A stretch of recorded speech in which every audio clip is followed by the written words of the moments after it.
తాజాగా Sri Lanka, New Zealand, India, Bangladesh జట్ల మధ్య జరిగిన టెస్టు సిరీస్ల ఫలితాలతో ప్రపంచ టెస్టు ఛాంపియన్షిప్ 2025 ఫైనల్ రేస్ చాలా ఆసక్తికరంగా మారింది.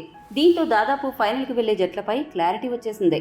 ముఖ్యంగా శ్రీలంక జట్టు, ఇంగ్లాండ్, న్యూజిలాండ్ జట్లపై నమోదు చేసిన విజయాలతో ఈ ఇరు జట్ల పరిస్థితి ప్రస్తుతం దారుణంగా మారింది.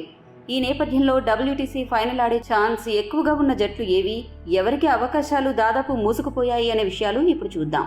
ప్రపంచ టెస్ట్ ఛాంపియన్షిప్ టేబుల్ ని గమనిస్తే వెస్టిండీస్, పాకిస్తాన్ జట్లు ఇప్పటికే ఈ రేస్ నుండి వైదొలగ్గా బంగ్లాదేశ్ జట్టు ఇండియా చేతిలో క్లీన్ స్వీప్ అవడంతో వారికి కూడా ఫైనల్కి వెళ్లే దారులు మూసుకుపోయాయి. ఇక ఇంగ్లాండ్ జట్టు ప్రస్తుతం 42.19 విజయాల శాతంతో టేబుల్లో 4వ స్థానంలో ఉన్నప్పటికీ రానున్న రోజుల్లో జరగబోయే మ్యాచ్ల ఫలితాలతో ఆ జట్టు టేబుల్లో కిందకు పడిపోయే అవకాశాలు ఎక్కువగా ఉన్నాయి. ఎందుకంటే ఇంగ్లాండ్ జట్టు తాను ఆడబోయే మిగతా అన్ని మ్యాచ్ల్లో గెలిచినా కూడా వారి విజయాల శాతం 65కు మించదు. కాబట్టి వారు మ్యాథమెటికల్ గా ఎలిమినేట్ అయినట్లే. టేబుల్లో 6వ స్థానంలో ఉన్న న్యూజిలాండ్ జట్టు శ్రీలంక చేతిలో వైట్ వాష్ అవ్వడంతో వారి ఫైనల్ అవకాశాలు దారుణంగా దెబ్బతిన్నాయి.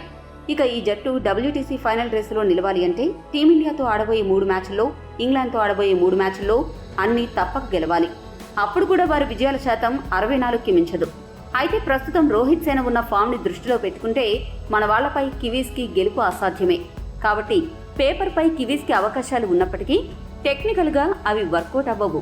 ప్రస్తుతం ఉన్న పరిస్థితుల్లో WTC ఫైనల్ కి వెళ్లే ఛాన్సులు team India, Australia, Sri Lanka, South Africa జట్లకు మాత్రమే ఎక్కువగా ఉన్నాయి.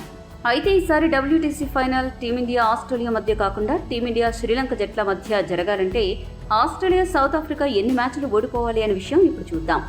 మొదటిగా 5వ స్థానంలో ఉన్న సౌత్ ఆఫ్రికా కోసం మాట్లాడుకుంటే ఈ జట్టు తదుపరి సిరీస్లలో వెస్టిండీస్, బంగ్లాదేశ్, శ్రీలంక, పాకిస్తాన్ జట్లతో ఆడబోయే మ్యాచ్ల్లో 4 కంటే తక్కువ మ్యాచ్లు మాత్రమే గెలవాలి. అప్పుడు విజయాల శాతం 53 దగ్గరే ఆగిపోతుంది.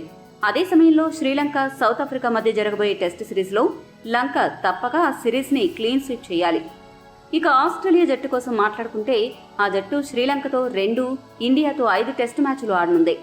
ఈ 7 మ్యాచ్ల్లో అన్ని గెలిస్తే ఆ జట్టు 71% PTC సాధిస్తుంది. ఇక ఎవరితో సంబంధం లేకుండా సులభంగా ఆసీస్ ఫైనల్కి వెళ్తుంది. అలా కాకుండా 5 మ్యాచ్లు గెలిస్తే 65 PTC, 4 మ్యాచ్లు గెలిస్తే 61 PTC, 3 మాత్రమే గెలిస్తే 57 విజయాల శాతంని దక్కించుకుంటుంది. ఈ నేపథ్యంలో శ్రీలంక జట్టు ఆస్ట్రేలియాతో జరిగే 2 మ్యాచ్ల టెస్ట్ సిరీస్ ని వైట్ వాష్ చేయగలిగితే లంక అత్యధికంగా 69 విజయాల శాతం సాధించగలుగుతుంది. అంటే లంక త్వరలో తాను ఆడబోయే 4 మ్యాచ్లు తప్పక గెలిస్తే ఆటోమేటిక్ గా ఆస్ట్రేలియా, సౌత్ ఆఫ్రికా వెనక్కి వెళ్లిపోతాయి. అయితే ఆసీస్ ని లంక వైట్ వాష్ చేయడం అనేది అంత సులభమైన విషయం కాదు. మొత్తంగా పరిస్థితి గమనిస్తే శ్రీలంక ఫైనల్ కి వెళ్లాలి, ఆసీస్ ఇంటికి వెళ్లాలి అంటే లంక జట్టు తాను తదుపరి ఆడబోయే 4 మ్యాచ్ల్లో కనీసం 3 గెలవాలి. అప్పుడు వారి PTC అత్యధికంగా 61కి చేరుకుంటుంది. మరోవైపు ఆస్ట్రేలియా తన తదుపరి 7 మ్యాచ్ల్లో సగం కంటే ఎక్కువ మ్యాచ్లు ఓడిపోవాలి.